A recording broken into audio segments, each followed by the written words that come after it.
नमो नमः मित्राणि। संस्कृत पाठशाला प्रभागस्य एतस्यां संस्कृत कक्षायां भवतां सर्वेषामपि स्वागतम्। मम नाम गवीशः।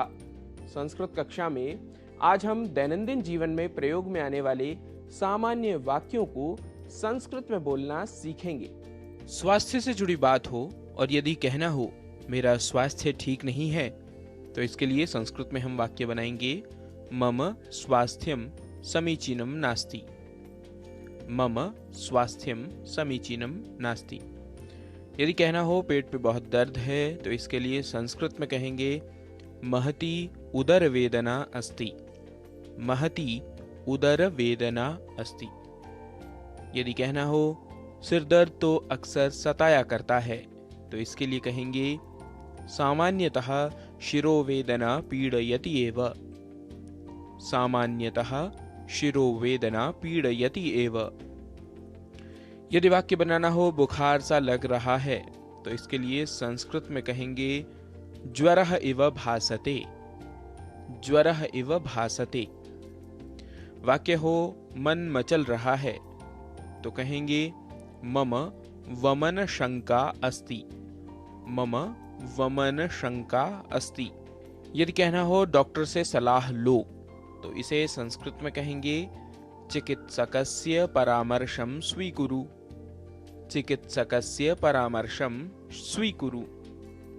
गला क्यों बंद है, यदि यह वाक्य हो तो इसका संस्कृत बनेगा कंठः किमर्थम अवरुद्धः। कंठः किमर्थम अवरुद्धः।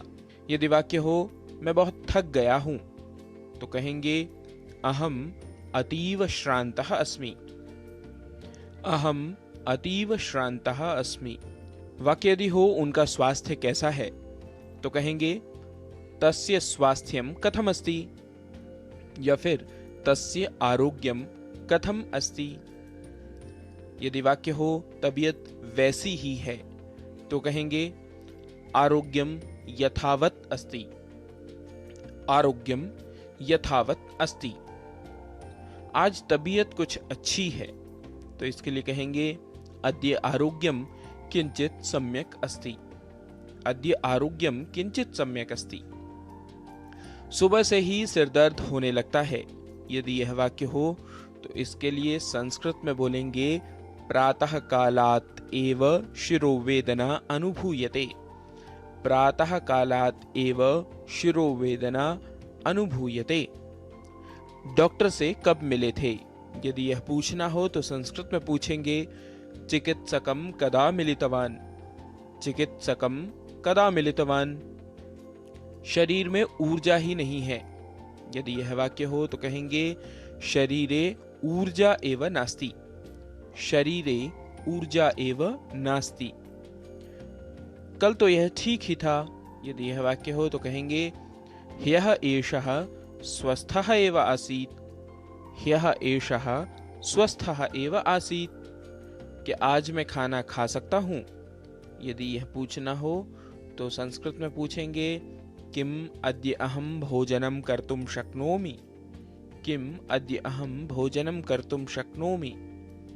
उसे अस्पताल में दाखिल किया है। सः चिकित्सालये प्रवेशितः। सः चिकित्सालये प्रवेशितः। उसे चक्कर से आ रहे हैं। तस्य शिरः भ्रमति इव। तस्य शिरः भ्रमति इव। मित्रों, प्रतिदिन इस प्रकार के कुछ वाक्यों को धीरे धीरे सीखने व नित्य अभ्यास करने से आपका भाषाधिगम बढ़ता जाएगा। ऐसे ही वाक्यों को जानने व अभ्यास करने के लिए संस्कृत पाठशाला से जुड़े रहिए एवं अपनी प्रतिक्रियाएं हमें जनसंचार माध्यमों के द्वारा भेजते रहिए। अस्तु, आज के लिए इतना ही। संस्कृत कक्षायां पुनः मिलिष्यामः। तावत् नमो नमः।